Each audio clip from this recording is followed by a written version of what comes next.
happen? Jerry will come in, and then you get distracted again. So don't do any practice too long in one activity. Change them. So if you fed up with this and begin to drip away, you do this. You do this. Okay. You can even squeeze, and then in your desk. Okay. Find all these objects like the pen with the tip, click, click, click, click. These are very good. Yeah, the pen, click, click, click, all these. If men, sometimes they can rotate. You can do it because whatever you do, you will always have movements and sensations.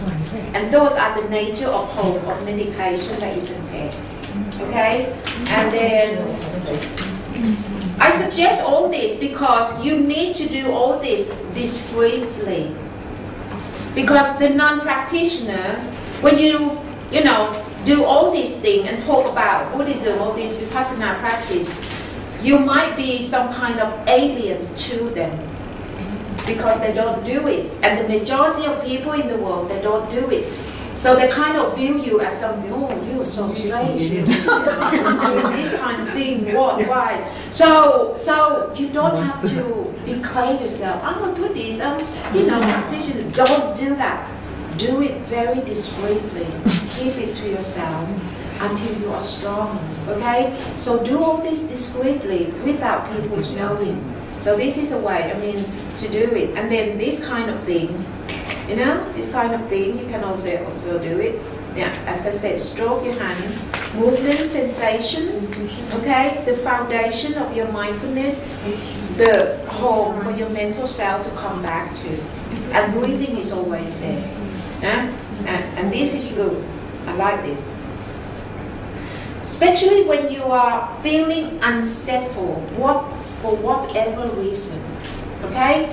Whatever reason that made you feel unsettled like this, you've got to be aware that, okay, I have Jerry now. Jerry is been attacking me now. At this very moment, what I have to do is chase Jerry out of my house by coming home. So you do this, okay? If you cannot, get rid of them, you've got to come to all this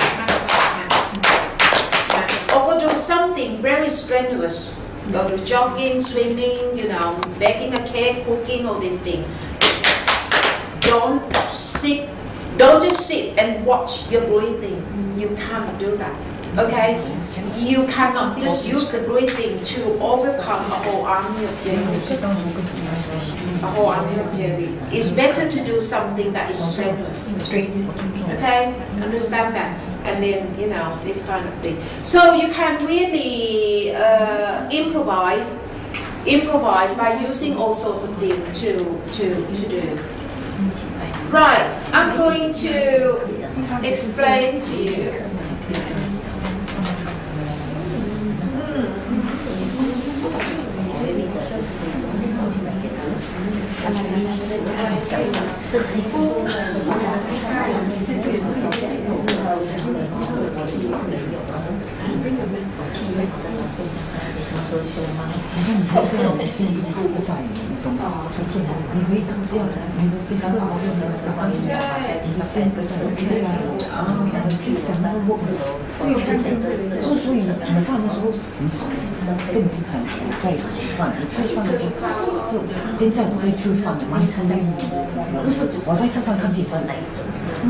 It's wrong.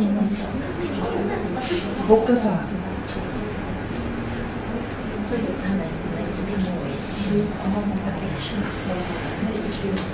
Right, yeah.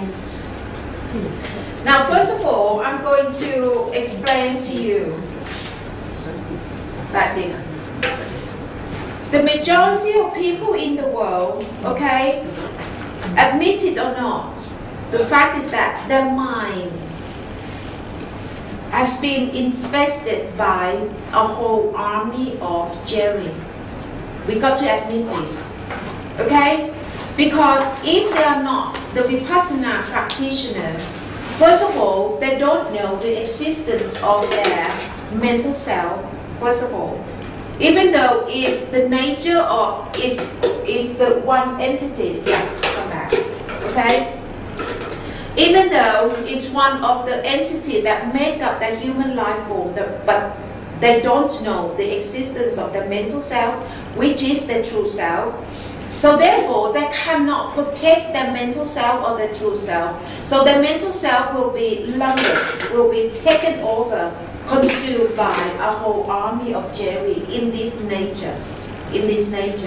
Okay, so now look at the process of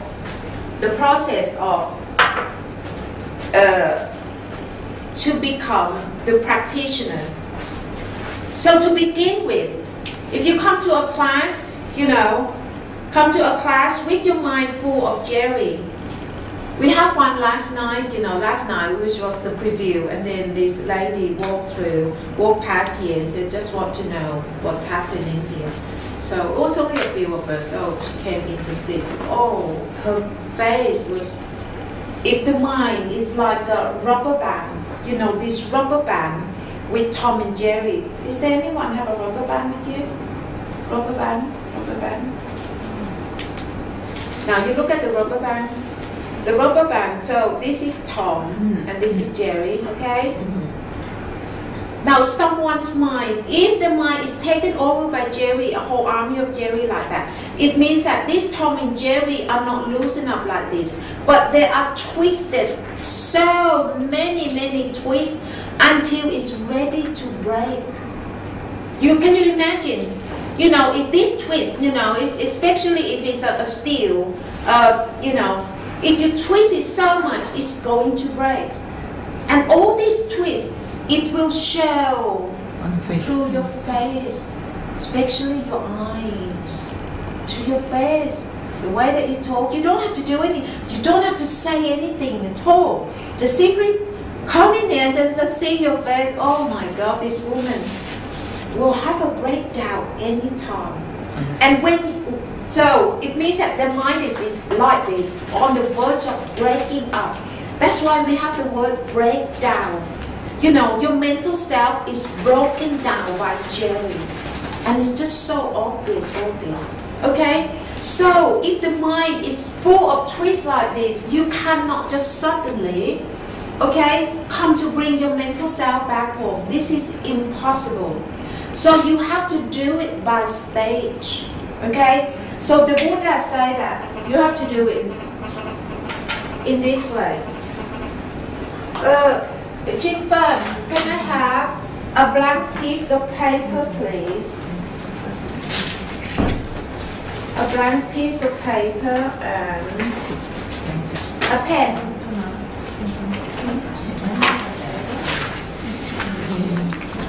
There is no board here. Right. Yeah, thank you. Have you got the felt tip? Yeah.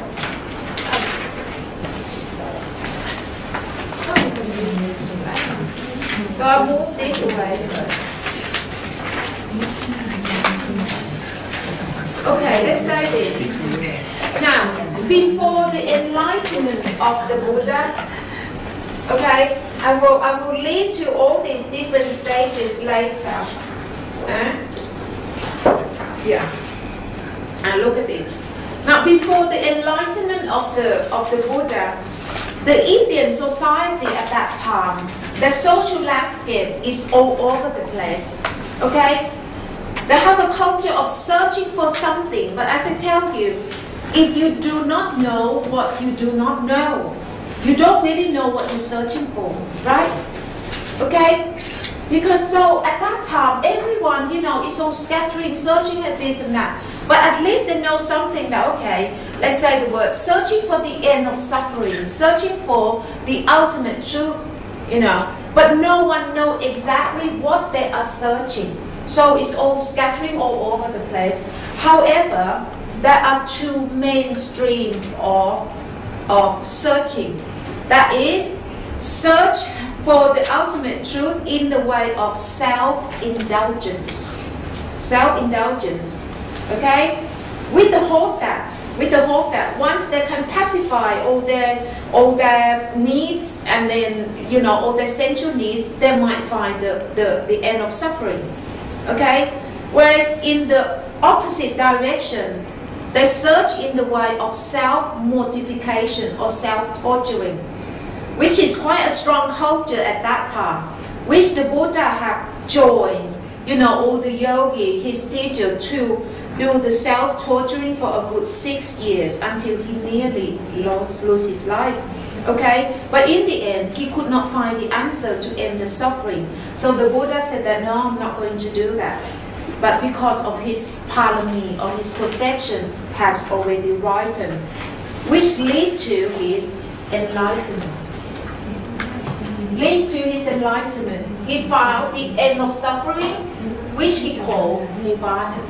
Okay, so upon the Buddha's enlightenment, and he began to preach his teaching, everyone, not everyone, but most of the people, all the Buddha's followers, they all come to this very direction, this very destination, which he called nirvana.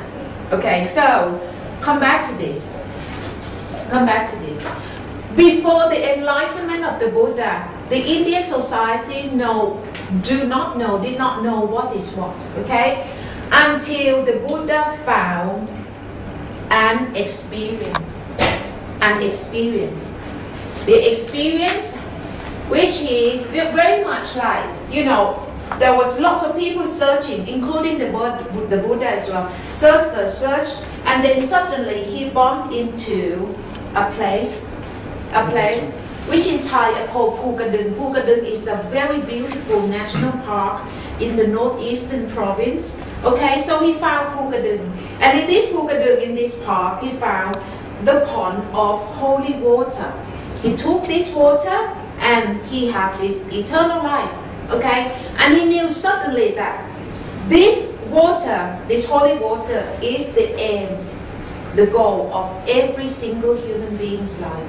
Everyone, this is the reason why you are thrown into this world, so that you can come to this very experience.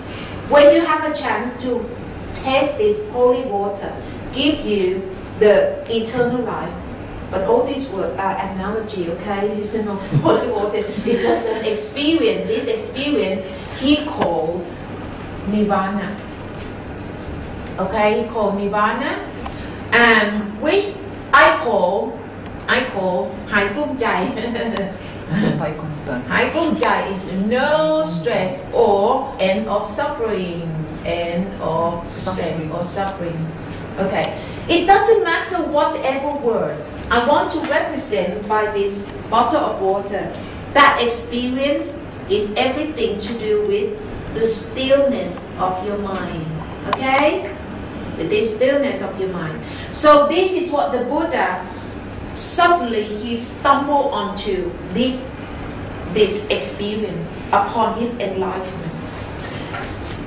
But when he saw this, this experience, he said, oh my God, this experience is just so delicate, so profound, and how can the Indian society at that time, who were hugging with defilement, hugging with with all the greed, all the anger, with all the delusion. How can the Indian people can possibly know this profound experience that is so refined, so delicate? You kind of know, there's no way we can, you can teach all those people. However, he spent 49 days, okay, to explore this experience. Just like exploring this national park that I call Pukadung. So he spent 7 days here and 7 days there, 7 days here and there, okay? Just to explore this experience that is so profound, so wonderful, so everything in there, okay? So 49 days here and there, explore this